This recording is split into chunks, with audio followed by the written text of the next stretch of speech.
Fala pessoal, tudo bem com vocês? Sou o professor Júnior do Instituto Federal Catarinense e hoje a gente volta para a nossa segunda videoaula, falando um pouquinho sobre orientação a objeto.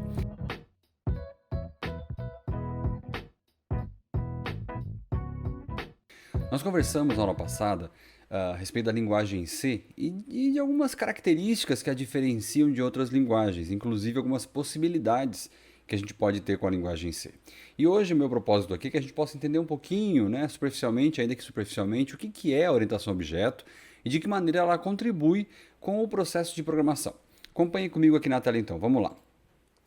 Então, como nós vimos na aula passada, nós falamos que a linguagem C é essa jovem senhora, né, produzida lá, criada lá em 1969 e que ainda hoje influencia muito as principais linguagens de programação disponíveis, né, no mercado. E ela mesma é muito utilizada, muito empregada para o desenvolvimento de aplicações das mais diversas. Nós vimos também que a gente tem a linguagem C++ e a C Sharp. E eu falei para vocês que a linguagem C++ é a linguagem C com o paradigma da orientação a objeto. E aí a gente viu que a linguagem C Sharp é um projeto da Microsoft, enfim, uma linguagem extremamente poderosa, mas que tem toda a pegada da Microsoft. Mas o que é essa orientação a objeto? Vamos falar um pouquinho sobre isso, né? Orientação a objeto é um paradigma computacional, né? Portanto, é uma maneira de desenvolver sistemas, utilizando o conceito de objeto como uma das principais características para esse desenvolvimento. Essa linguagem, ela se baseia na possibilidade de eu criar objetos que possam ser reaproveitados. Aí, como eu estou falando para vocês aqui na tela, a orientação a objetos é um modelo de análise, projeto e programação de sistemas de software baseado na composição e interação entre diversas unidades de software chamadas de objeto. Eu posso criar diversas unidades programadas no meu sistema e elas passam a interagir entre elas e com o que estiver acontecendo, com os eventos do sistema, né? Então, eu tenho lá uma janela, essa janela do meu sistema ela pode ser um objeto que tem características, essa janela interage com o mouse e uma vez que eu desenvolvi o objeto, a janela eu posso reaproveitar esse objeto. Então, a gente tem uma série de possibilidades com a orientação a objeto. E tem várias, né? Várias linguagens que seguem esse paradigma da orientação a objeto, que é um paradigma extremamente moderno, extremamente atual, tá? Mas vamos tentar entender um pouquinho quais são as características desse paradigma. Toda a orientação a objeto, ela se baseia no conceito de classe, né? O que é uma classe? Uma classe é uma característica que, de alguma maneira, pode diferenciar um objeto do outro. Então vamos imaginar comigo aqui que a gente tenha uma reflexão a respeito do próprio ser humano, né? O que nos diferencia? O que diferencia um ser humano do outro? O que diferencia um brasileiro de um norte-americano, por exemplo? O que diferencia um homem de uma mulher? E mais do que o que nos diferencia, o que nós temos em comum? O que nos une, né? Vamos analisar esse conceito a partir do conceito de classe, retornando lá para a nossa tela. Uma classe é um conjunto de objetos com características afins. Então, o que nos une? Todos nós somos seres humanos, né? E o que nos diferencia? Bom, o que nos diferencia é o nosso nome, a nossa nacionalidade, o nosso CPF, a nossa cor dos olhos. Então, algumas características nos unem. Essas características podem ser representadas por meio de uma classe. Somos todos seres humanos, ou, por exemplo, somos todos pessoas, né? Como a gente está vendo aqui nesse nosso exemplo. Somos todos pessoas. Agora, o que nos diferencia? O que nos diferencia são as nossas características. Então, classe é aquele conjunto de características afins que nos unem, né? E aí a gente pode ver agora aquelas características que, de alguma maneira, nos diferenciam. E aí a gente chega no conceito de objeto. Um objeto nada mais é do que uma classe instanciada. Um objeto é a classe que passa a existir. Então, nós temos lá a classe pessoa. E na classe pessoa, eu tenho a Maria, eu tenho o Pedro. Então a Maria e o Pedro são objetos, é aquela classe instanciada, é aquela classe que passa a existir de verdade, né, no meu sistema, né? Então esse objeto ele é capaz de armazenar diversos estados, atributos, características, ele consegue reagir com mensagens enviadas, com interações do usuário. Então a gente agora passa a ter como exemplo, como eu falei para vocês, né, exemplos de objetos da classe humanos, por exemplo. É o José, o João, a Maria, são pessoas. É aquilo que é de concreto. Né? Exemplos da classe, né, objetos da classe janela. Então, a janela de impressão, a janela de salvamento, a janela de edição, são aquelas classes materializadas. A classe janela que eu criei, que é mais genérico, mais abstrato, ela passa a existir. E ao existir, ela passa a ser então a nossa classe instanciada, portanto, o nosso objeto. E a gente tem mais aqui, ó. Eu tenho os atributos. Atributos são aquelas características que eu falei para vocês que nos diferenciam. Então, o que diferencia as pessoas? Bom, nós temos nomes diferentes, nós temos endereços diferentes. E aí percebam aqui, deixa eu pegar o meu laserzinho aqui. Percebam que a gente tem aqui, ó, características que diferenciam, que classificam a Maria, que diferencia a Maria do Pedro. A gente tem altura, idade, telefone, endereço, nome. Percebam, são características que nos diferenciam. A essas características nós chamamos atributos. Então, cor dos olhos e tudo isso que a gente tem aqui são características que nos diferenciam e fazem com que a gente seja único. Portanto, nós nos tornemos objetos desse meu sistema. Imagine lá, de novo, a classe janela. Na classe janela eu tenho um título. Então, a janela de impressão é o título dela. Janela de salvamento é o título da próxima janela. Então, o título está diferenciando as duas janelas. Ambas são classes do tipo janela. Agora, o objeto é janela de impressão. O objeto é janela de salvamento. Percebam que há uma diferenciação entre elas, apesar de elas compartilharem algumas características. Porque toda janela tem um título, toda janela tem uma cor, toda janela tem uma dimensão, uma largura, uma altura. Percebe? Então, tem coisas que as unem, mas também tem coisas que as diferenciam. E o que são métodos? Métodos são habilidades dos objetos, isto é, são coisas que os objetos fazem. Né? No meu caso aqui, a minha classe de pessoa, eu tenho o objeto matricular, registrar, pagar, estudar, cadastrar. Vamos imaginar que eu esteja desenvolvendo um software educacional, um software para uma escola, tá? Então eu tenho uma pessoa, o que uma pessoa faz numa escola? Ela pode se registrar, se matricular, eu posso fazer um pagamento com essa pessoa, ela vai estudar uma determinada disciplina, ela vai cadastrar alguma determinada informação. Então, são coisas que esse objeto faz. É aqui no método que eu programo, que eu construo o meu código, é ali que eu vou desenvolver o meu sistema.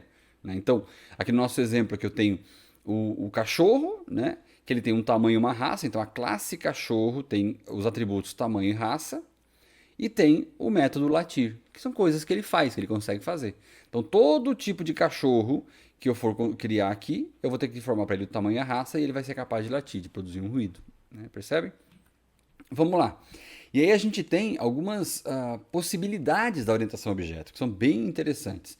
A primeira delas é a herança. O que é a herança? A herança é a capacidade que um objeto tem, que uma classe tem, de herdar características de uma classe superior. Então, nesse meu exemplo aqui, ó, eu tenho a classe pessoa, depois a classe aluno e a classe aluno universitário. Então, a classe pessoa, o que é uma classe pessoa? A classe pessoa é uma pessoa que tem nome, sexo, data de nascimento e estado civil.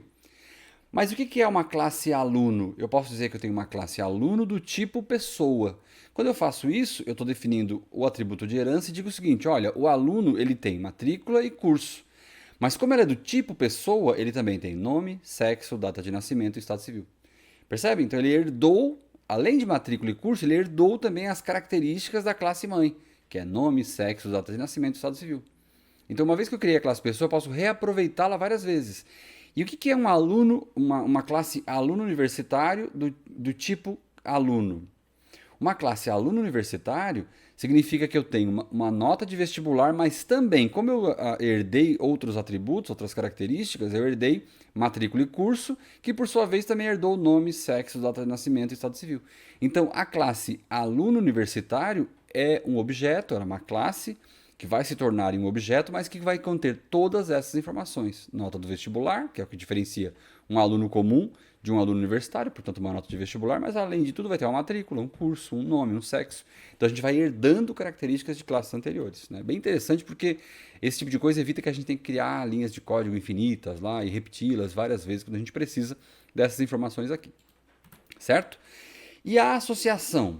A associação é a nossa capacidade de conectar duas classes. Então eu posso dizer o seguinte, olha, a classe carro, ela tem alguns atributos. Ela tem um atributo P1, P2, os atributos P1, P2, P3 e P4, e todos esses atributos são do tipo pneu. Mas o que é pneu? Pneu é uma outra classe que tem lá dentro dela pressão. Então o carro tem 4 pneus, só que cada pneu desse tem pressões diferentes. Então eu posso colocar ali, eu posso associar duas classes, né? Eu posso conectar duas classes, associá-las e me aproveitar das características das duas classes como se fossem atributos da principal. Então aqui a classe pneu, ela empresta suas características para as características da classe carro. Então eu tenho lá um carro, ele tem 4 pneus, cada pneu desse é do tipo pneu. Então aqui eu tenho as informações de cada pneu. Né? Então eu tenho aqui aquele fenômeno que nós chamamos de associação.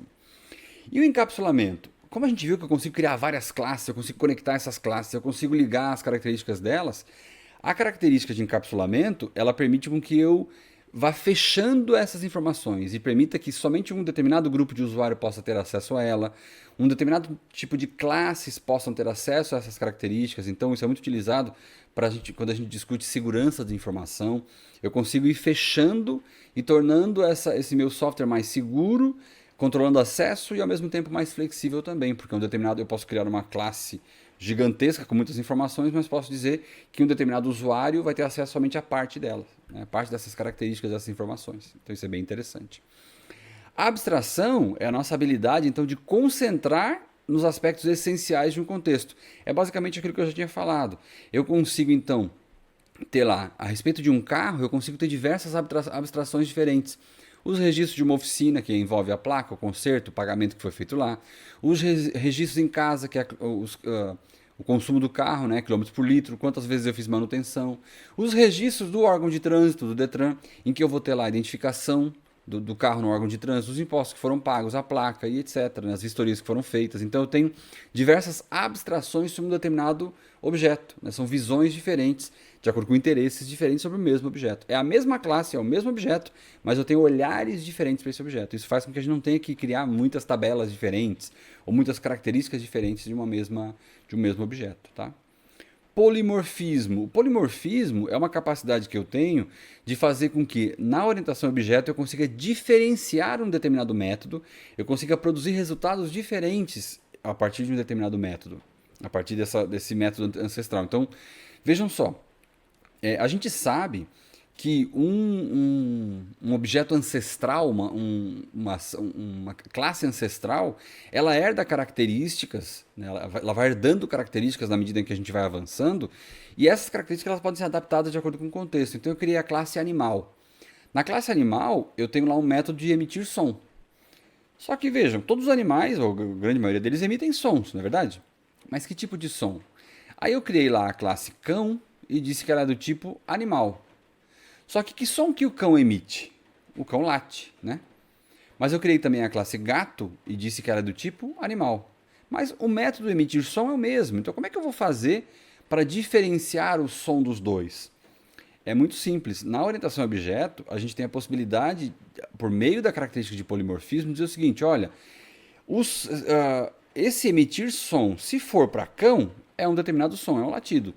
Se for para o gato, é o miado lá do gato. Né? Então eu vou diferenciando por meio da característica de polimorfismo.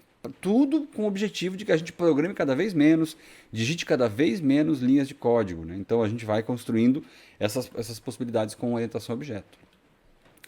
Pessoal, e é isso, né? Essa é a nossa característica, esse é o nosso paradigma da orientação a objeto, que é um paradigma muito importante, muito atual e tem como grande propósito a fazer com que a gente otimize o código que está sendo desenvolvido. A linguagem C++, ela inclui, né, ela contempla todas essas características de orientação a objeto que tem como propósito, como eu já falei, essa possibilidade de a gente desenvolver cada vez menos e criar códigos mais iterativos e também mais reaproveitáveis, né? Fazendo com que a gente consiga desenvolver soluções para problemas extremamente complexos, mas de forma mais simples e mais contextualizada. Então isso é basicamente a nossa orientação a objeto.